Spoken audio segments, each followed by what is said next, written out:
17 ans de Colombe Schneck, aux éditions Grasset. À mon père. Dans tes classeurs de lycée, il y a tes rêves et tes secrets, tous ces mots que tu ne dis jamais. Yves Simon, Diabolomante. Ni ma famille ni mes plus proches amis ne savent ce qui m'est arrivé au printemps 1984. Honte, gêne, tristesse. Je n'ai jamais raconté comment, par accident, je suis entrée dans le monde des adultes. L'an dernier, dans un entretien accordé au quotidien L'Humanité, Annie Ernaux rappelait qu'une immense solitude entoure les femmes qui avortent. Cette solitude, elle l'a vécue en 1964. Elle avait 23 ans. À l'époque, avorter était un crime puni par la loi.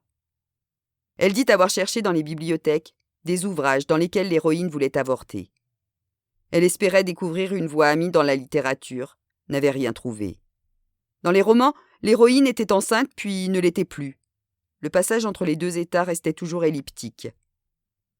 La fiche avortement de la bibliothèque ne recensait que des revues scientifiques ou juridiques, traitant du sujet sous l'angle de la criminalité.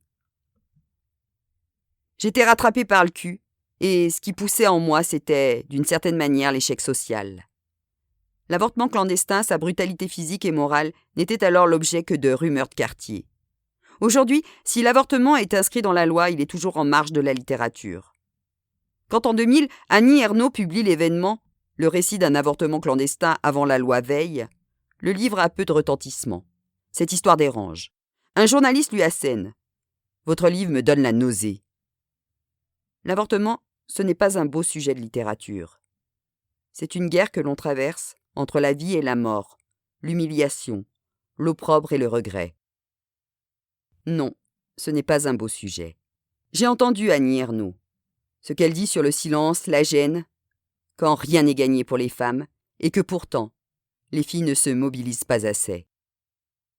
Alors qu'en Europe, les législations sur l'interruption volontaire de grossesse sont remises en cause, quand on continue de parler de banalisation de l'avortement, qu'on invente jusqu'à la notion d'avortement de confort, je dois raconter ce qu'a signifié et ce que signifie encore pour moi cet événement. Ni banal, ni confortable. J'avais le sentiment qu'Annie Ernaux s'adressait à moi. Il fallait que je raconte ce printemps 1984. J'ai 17 ans et j'ai un amant. Je ne suis pas amoureuse, mais j'ai un amant. Je traverse le boulevard Saint-Michel en chantonnant. J'ai 17 ans et j'ai un amant. Il est très beau, je suis très contente. Je ne suis pas comme ma mère, je ne suis pas sa solitude. Je suis moi, une fille qui couche avec un garçon sans être amoureuse. J'ai 17 ans et j'ai un amant. Pas un petit copain, pas un amoureux, pas un truc d'adolescente. Un amant, un truc de femme. Je suis une fille libre. Nous sommes en 1984, la gauche est au pouvoir, la peine de mort a été abolie, la fête de la musique inventée, le CD, c'est promis, est incassable. Le Premier ministre a 38 ans, le sida est pour moi une maladie aussi menaçante que lointaine, la révolution féministe est, je crois, presque achevée. À la télévision, on regarde Apostrophe, Droit de réponse et le ciné-club de Claude Jean-Philippe. Enfin, nous sommes tous intelligents et modernes. Aujourd'hui, ce monde dans lequel je vivais et que je croyais indestructible n'est plus. Confort, parents, appui, optimisme, foi dans le pouvoir et dans les femmes et les hommes qui l'incarnent. Tout cela a disparu. Mon amant est un garçon de ma classe. Il s'appelle Vincent, il est nouveau, il vient de la rive droite. C'est un grand type avec des lunettes en écaille. Il est charmant, il a un scooter. Je ne suis pas amoureuse de lui, mais je l'aime bien. Je l'ai choisi. À l'époque, je mène la danse. Je choisis, je décide, je désigne. Tout est si facile. Je ne demande pas l'autorisation à mes parents pour aller dormir chez lui, y passer le week-end. Je n'ai pas peur. J'ai lu tant de scènes érotiques dans la littérature. Je suis avide de découvrir ces gestes et ces sensations qui me fascinent sur le papier. Est-ce que c'est aussi troublant, lumineux, excitant que dans les livres ? J'ai lu et relu Emmanuelle. Elle résista, mais ce n'était que pour mieux goûter par degrés les délices de l'abandon. La main de l'homme ne remuait pas. Par son simple poids, elle exerçait une pression sur le clitoris. Emmanuelle reçut une exaltation étrange le long de ses bras, sur son ventre nu, sa gorge. Une griserie inconnue la prenait.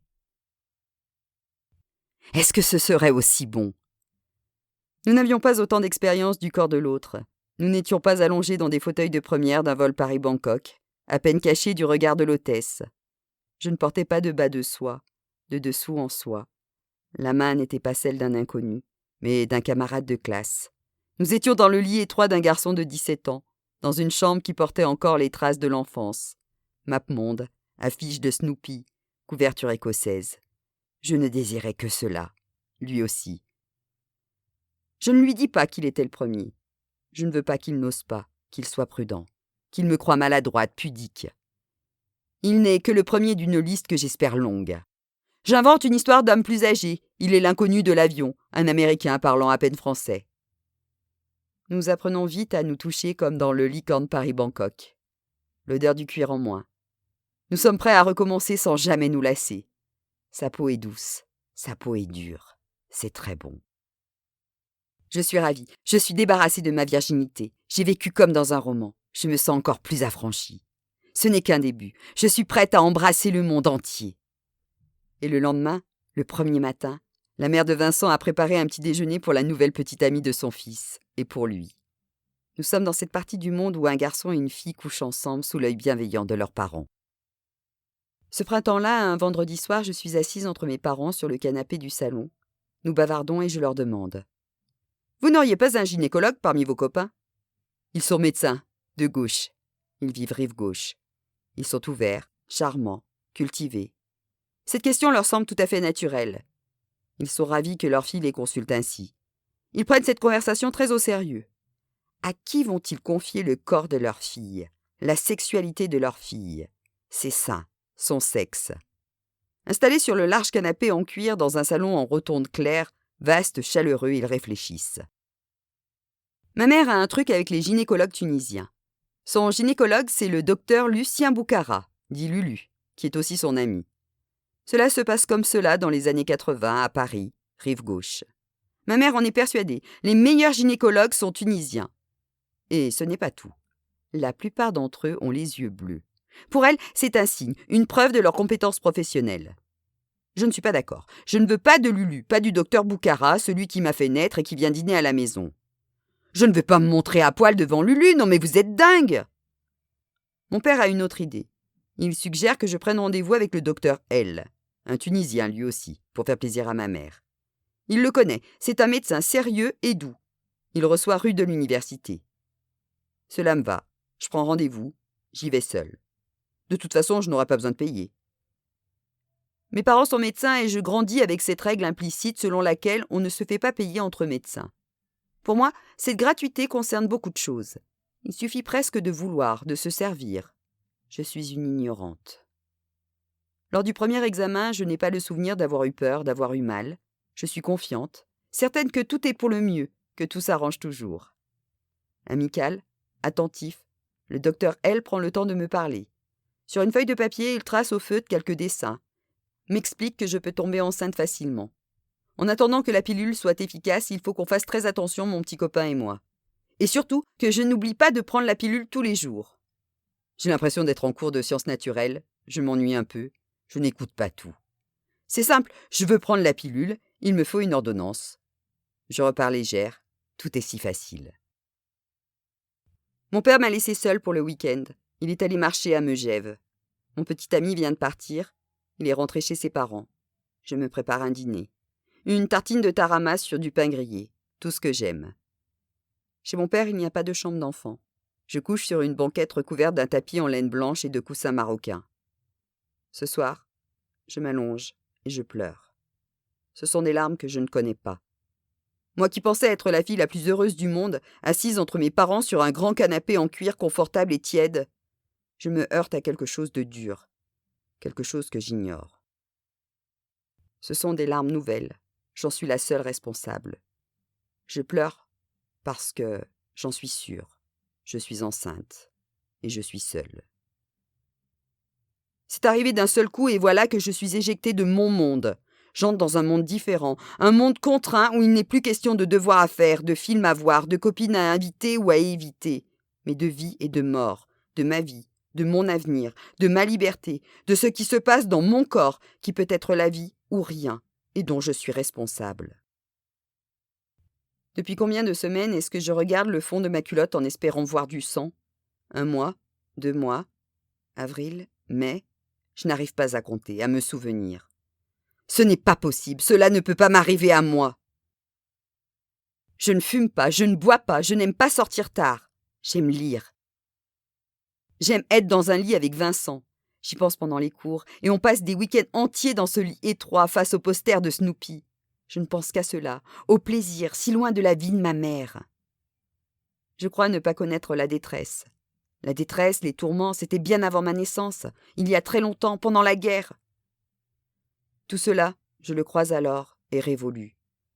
J'admire ma mère qui me raconte avoir travaillé jusqu'au moment de ma naissance et repris ses activités 15 jours après. Ses patients étaient stupéfaits quand elle leur confiait avoir accouché quelques semaines plus tôt. Ils ne s'étaient même pas aperçus qu'elle était enceinte. Ma mère prend soin d'enfants handicapés. Elle nous apprend à ne pas faire de différence entre eux, les enfants dont elle s'occupe et nous, ses enfants. Elle a raison d'être aussi absente. Ils ont davantage besoin d'elle que nous. Ma mère est féministe, comme la sienne avant elle. Elles se sont battues pour faire des études, pour travailler. Pour moi, féministe, cela ne veut rien dire. Je n'ai pas besoin de l'être. À quoi cela pourrait-il bien servir? Mon corps m'appartient. Une femme sans homme, c'est comme un poisson sans bicyclette. Un enfant si je veux, quand je veux. Tous ces slogans des années 70 me paraissent datés. Acquis. Le combat de ma mère me paraît achevé. J'attends. Je ne me souviens toujours pas de la date de mes dernières règles. C'était il y a si longtemps. J'ai peur. J'ai des doutes. La peur prend de plus en plus de place. J'en suis certaine. Je suis enceinte. Je décide d'oublier.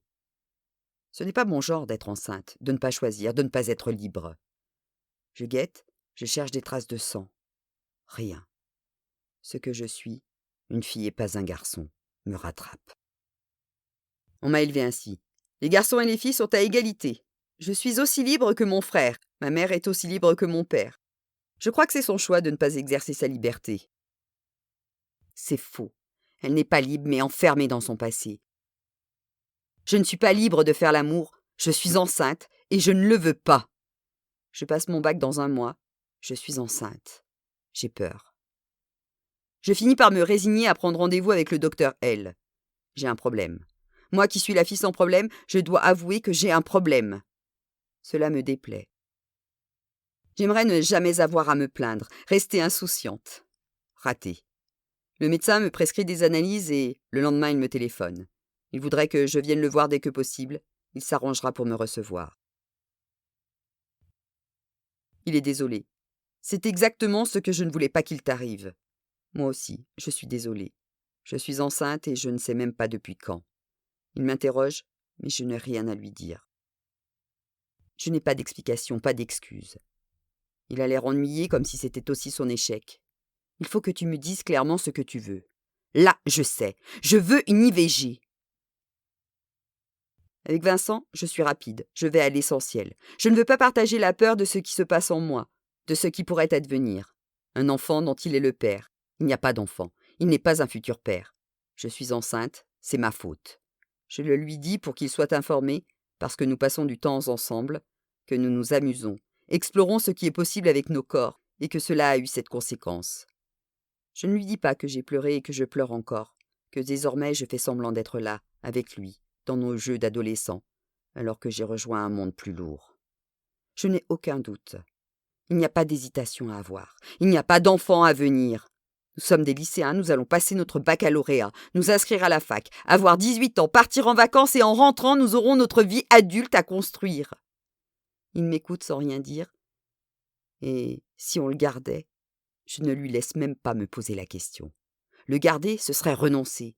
Je peux faire Sciences Po, être journaliste au Monde, présenter le journal de 20 heures, donner mon avis à la radio, lire des livres interdits, me marier et avoir des enfants le plus tard possible.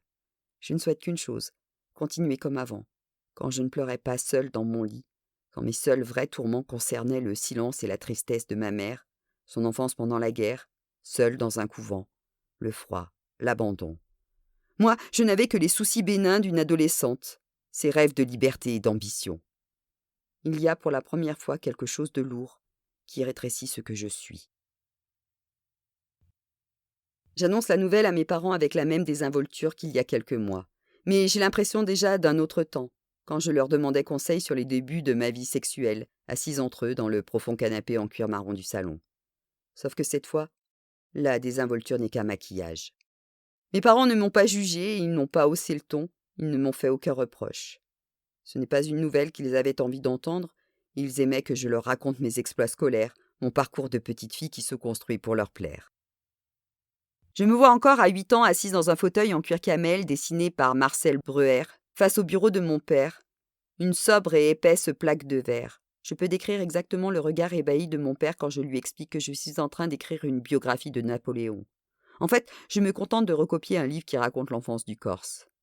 Et me voilà à 17 ans enceinte comme tant d'autres filles, comme Annie Ernaux, fille d'un petit commerçant d'Yvetot, en 1964, comme Marie-Claire, l'adolescente de Bobigny, jugée en 1972.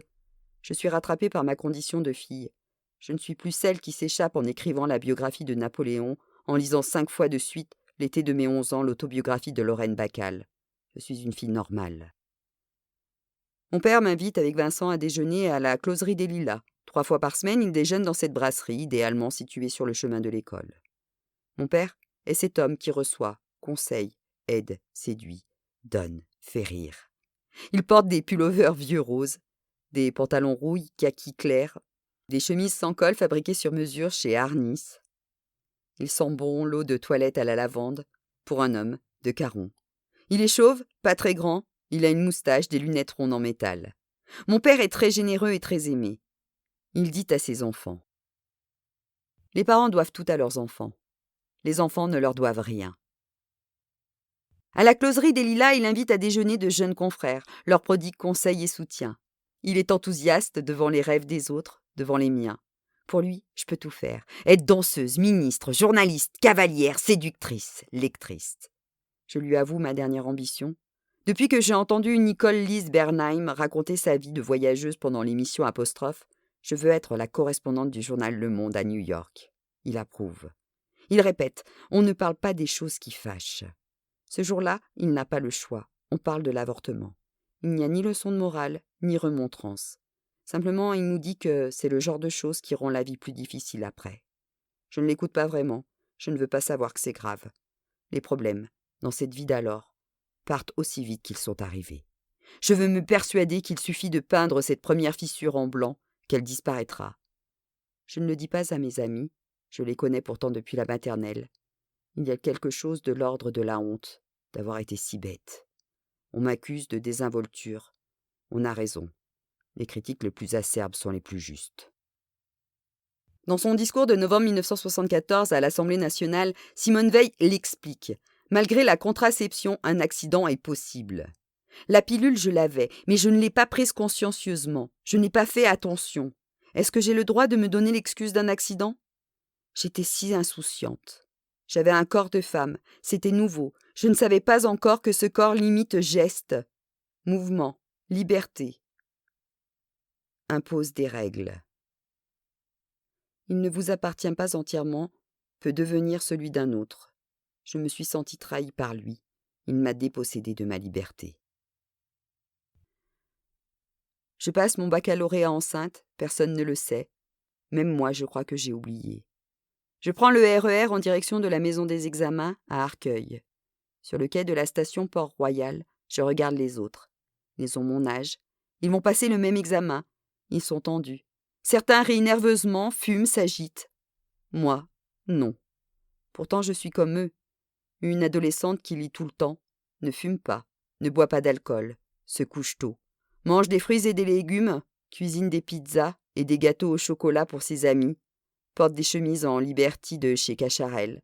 Cette adolescente qui ne voit pas en quoi elle peut se révolter contre ses parents, qui aurait trouvé injuste de se révolter, elle qui n'a pas connu la guerre.